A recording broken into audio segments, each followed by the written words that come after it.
कानपुर राष्ट्रीय शर्करा संस्थान कानपुर द्वारा चीनी मिलों के दूषित जल को साफ करने हेतु एक कम लागत की पर्यावरण मित्र तकनीक विकसित की गई है। इस तकनीक में जलकुंभी जलीय खरपतवार का प्रयोग फाइटो रेमिडिएशन सिद्धांत पर है, जिसमें वनस्पति एवं वृक्ष दूषित जल से प्रदूषकों को अवशोषित कर जल साफ कर देते हैं। संस्थान के भौतिक रसायन अनुभाग द्वारा विकसित की गई तकनीक में जलकुंभी जलीय खरपतवार का प्रयोग दूषित जल के प्राथमिक शोधन हेतु किया गया है एवं यह देखा गया है कि उससे प्राप्त पानी को मल्टीग्रेड फिल्टर एवं पाउडर एक्टिव कार्बन के प्रयोग द्वारा उत्तम गुणवत्ता का बनाया जा सकता है।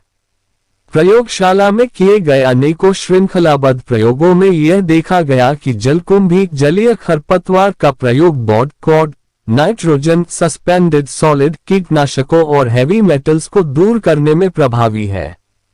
संस्थान के निदेशक श्री नरेंद्र मोहन ने पत्रकार वार्ता में अहम जानकारियां दी। या चीनी मिलों से संबंधित जो हमारे और उद्योग हैं जिसमें कि उसको हम किसी और कार्य में ले सकें, लेकिन जो तकनीकें अभी हैं वो तकनीकें काफी उनकी पानी को साफ करने की तकनीक पिछले कई सालों का हमारा जो एक कम लागत की और कम खर्चे की एक मेडिएशन में ऐसे होता है जिसमें कि हम एक बायो माने जैव को आपने जलकुंभी जो मैंने आपसे बताया कि हम वनस्पति का उपयोग चीनी मिलों से आए हुए पानी को रखा, किसी जगहों पे तो हमने केवल पानी और जलकुंभी को ऐसे ही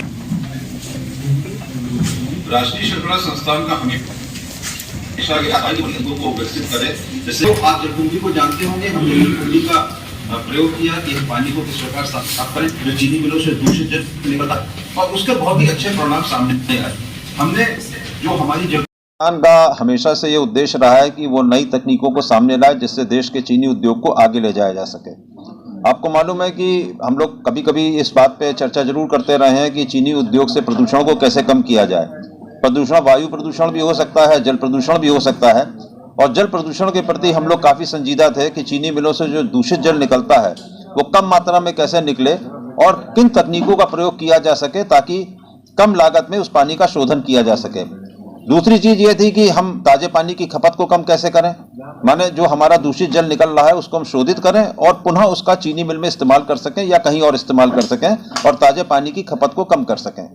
चीनी मिलें अभी जो तकनीकों को अपनाती हैं उनकी लागत ज्यादा है क्योंकि उनकी कैपिटल कॉस्ट होती है, उसके बाद उनको चलाने में भी व्यय आता है क्योंकि उसमें केमिकल्स का या दूसरी चीजों का प्रयोग होता है, एनर्जी की भी रिक्वायरमेंट होती है, ऊर्जा लगती है, तो उसकी ऑपरेशनल कॉस्ट भी ज्यादा होती है। यानी कि लागत भी ज्यादा है, ऑपरेशनल कॉस्ट भी ज्यादा है और उनको चलाने के लिए टेक्निकल मैन पावर की भी जरूरत पड़ती है। हम ये चाहते थे, राष्ट्रीय शर्करा संस्थान ये चाहता था कि ऐसी हम एक टेक्नोलॉजी लेके आए जो कि लो कॉस्ट हो, लगाने की लागत कम हो, चलाने की लागत कम हो, यूजर फ्रेंडली हो, कोई भी व्यक्ति उसको आसानी से चला सके और पर्यावरण मित्र हो, इको फ्रेंडली हो। तो ये जो तकनीक है ये फाइटो रेमिडिएशन प्रिंसिपल पे आधारित है जिसपे हम वनस्पति का उपयोग करते हैं पानी को साफ करने में। तो दूषित जल को हमने साफ करा जो वनस्पति के उपयोग से। आप जानते हैं कि जलीय खरपतवार जलकुंभी आपने एक सामान्य नाम सुना होगा, उस जलीय खरपतवार या जलकुंभी से हमने इस पानी को साफ करने में प्रयोग किए। पिछले कई वर्षों से हमारा जो भौतिक रसायन अनुभाग है उसके ऊपर कार्य कर रहा था। डॉक्टर सुधांशु मोहन के जो गाइड थे और उनके नीलम चतुर्वेदी जो रिसर्च फेलो हैं उन्होंने इस काम को किया और दूषित जल को हमने पहले जलकुंभी के प्रयोग से एप्लीकेशन से करीब करीब पानी को हमने 5 से 7 दिन तक उसके संपर्क में आने दिया। उससे लगभग 90% से अधिक हमारी बीओडी सीओडी वैल्यू और उसके अंदर के जो हैवी मेटल्स थे या और दूसरे जो प्रदूषक तत्व थे वो कम हो गए, सस्पेंडेड सॉलिड्स कम हो गए और वो पानी इतना शुद्ध हुआ कि जिसमें कि कोई लागत नहीं आई क्योंकि वो जलकुंभी से केवल उसको संपर्क में आने दिया गया था। उसकी गुणवत्ता को बढ़ाने के लिए हमने multigrade filter, active carbon filter का प्रयोग किया। उससे उसकी पानी की गुणवत्ता ऐसी हो गई कि आप उसको फैक्ट्री में पुनः प्रयोग कर सकते हैं, सामान्य कार्यों में प्रयोग कर सकते हैं, इरिगेशन या सिंचाई में प्रयोग कर सकते हैं, बागवानी में प्रयोग कर सकते हैं। अगर उसकी गुणवत्ता को और बढ़ाना था तो हमने उसको आरओ से पास किया और वो जो पानी बना वो पानी पीने योग्य पानी था। तो ये कम लागत की एक हम ऐसी